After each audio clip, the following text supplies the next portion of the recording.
nails are coming out. That could have just been, you know, 2 years of not looking at the piece and realizing, ah, crud. So I just take one of these, I don't know what these are called, and maybe that's my fault.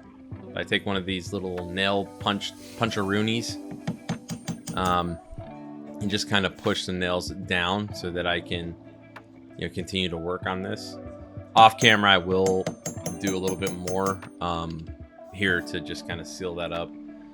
And then we're on to paint. And this is another mistake that I'm not proud of, is this paint I use is also 2 years old. And so you can't really tell, but it's kind of garbage. And I go take a nice little trip to Home Depot and grab another color that is darn near the same. Thankfully, I was able to find one.